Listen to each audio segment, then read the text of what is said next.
મામા એ મામા મામા અરે મામા અરે ઉઠો મામા ઉઠો જાગો અરે હું થયું આ ઘોંઘાટ કાં કરત તું કૂતરું વાહે પડ્યું તારી અરે કાઈ વાહે કૂતરું નથી પડ્યું મામા પણ હવે આકાશમાંથી પડવાનું છે આકાશમાંથી પડવાનું છે એટલે શું પડવાનું છે ગરમીની ડીગરીઓ પડવાની છે ઈ તો ખરું જ મામા પણ હવે એવું કહેવાય છે કે વર્લ્ડ વોર થવાની છે વર્લ્ડ વોર કેવો વર્લ્ડ વોર અલે લે મામા છાપું તમે વાંચો છો કે હું ન્યૂઝ ચેનલોમાં તમને ખબર પડે છે કે મને મામા હવે આકાશમાંથી ટેરિફ વરસવાના છે ટેરિફ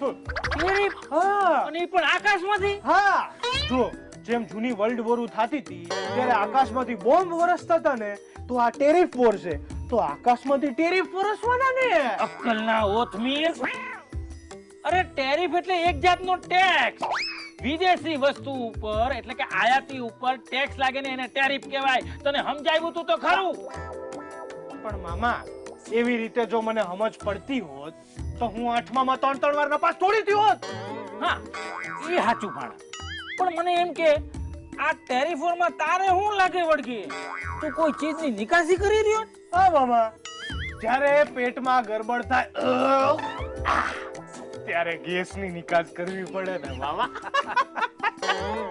પણ આ તો ટેક્સ ફ્રી છે હા મામા આ ટેરિફ વોર શું છે જો ભાણા આ અમેરિકાનો પ્રેસિડેન્ટ ટ્રમ્પ છે ને એ પોલીસ સ્ટેશનના જમાદાર જેવો છે કેવી રીતે જો સમજ આપણા એરિયામાં નવો જમાદાર આવે તો એ સૌથી પહેલા શું કરે મને ખબર છે મામા ઈ શું કરે હમણાં જ અમારા એરિયામાં નવો જમાદાર આવ્યો હતો ઈ દંડો લે અને નીકળી પડે બધાય દારૂના અડ્ડા બંધ કરો હાલો એ જુગારનો અડ્ડો બંધ કરો સપાટો બોલાવી દે મામા સપાટો હા પછી ખરેખર બધું ધીરે ધીરે બંધ થઈ જાય રોજ થાય ને મામા ઈ હંધુય ધીમે રહીને પાછું ચાલુ થઈ જાય તો પછી ઓલો જમાદાર આ બધું બંધ હું કામ કરાવે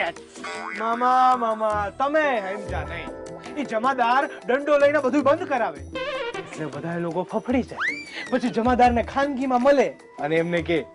સાહેબ જરાક સમજો ને અમે તમારો વખતો વધારી દેશું સાહેબ ઈ વાત સાચી હો ભણા આ ટ્રમ્પ છે ને એ આ જગતની અંદર નવી જમાદારી કરી રહ્યો કઈ રીતે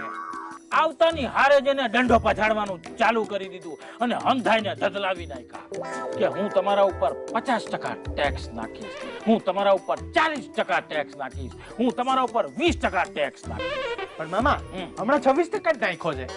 એ વધારે છે પણ હા એટલે હંધાઈ લોકો વાટાઘાટો કરવા માટે તૈયાર થઈ ગયા છે કે બાપલિયા હવે ઓછું કરો ટેક્સ ઓછું કરો પણ મામા આ ટ્રમ્પ ઓછું કરશે જ ને જેમ એક હાથે તાળી ન વાગે ને તેમ એક તરફી શરતે ધંધો ન થાય પણ મામા આ બધું એને ધીમે કરવું જોઈએ ને ટ્રમ્પ જે રીતે કરે છે ને એમાં બધું હખડખડ થઈ જાય થઈ ગયું હખડખડ તો આખી દુનિયાના શેર બજારમાં ફફડાટના કારણે કડાકો થઈ ગયો અમેરિકાનો ખુદનો પણ કડાકો થઈ ગયો અરે તો આમાં તો નુકસાન ન થયું મામા નો થાય ને ભણા આમાં મોટી મલ્ટી મિલિયનર કંપનીઓ છે ને એને ફાયદો થયો છે ફાયદો કેવી રીતે ફાયદો ભણા આ કડાકો ભલે બોલ્યો હોય પણ એનાથી આ બજારો થોડી બંધ થઈ જવાના છે દુકાનોને શટર થોડી લાગી જવાના છે આજે ની તો કાલે બજારમાં ભાવ તો ઉચકાશે જ ને તો ઈ ટાણે જેટલા પણ મિલિયનરો છે જેટલા બી કરોડપતિ કે અબજોપતિ છે પોતાના કોર્નર કરેલા જેટલા પણ શેર છે ને એ ઊંચા ભાવે ફટકારી મારશે મામા આ તો ઇન્ડિયાના શેર બજાર જેવું જ કારસ્તાન થયું કાગડા બધે કાળા જોય ભણા પણ મામા મેં એવું સાંભળ્યું છે કે આ જે ચાઇના છે એને અમેરિકા ઉપર 34% ટેરિફ ઝીકી દીધું છે આને કહેવાય કે એક જ જગ્યા ઉપર બે જમાદારો ધાક જમાવવા માટે આવ્યા છે એટલે મામા આને વોર કહેવાય હવે આ તું સમજ્યો ભાણા પણ મામા હા. આ જે ટ્રમ્પ છે એ વિદેશથી આવતા માલ ઉપર આટલો બધો ટેક્સ નાખે છે તો અમેરિકામાં ભાવ વધારો નહીં થઈ જાય? જો સમજ હા આ જમાદારે પોતાના હપ્તા વધારવા હાટું થોડા દી માટે ધંધા બંધ તો કરાવવા પડે ને.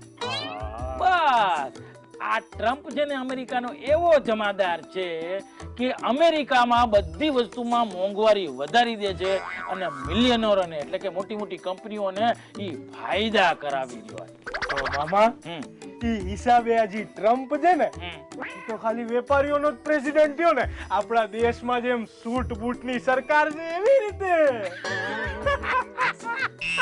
ઈ ભાણા તે તો ટ્રમ્પની આખી કુંડળી ખોલી નાખી. આખરે હું ભાણો કોનો? જગતમાં મારો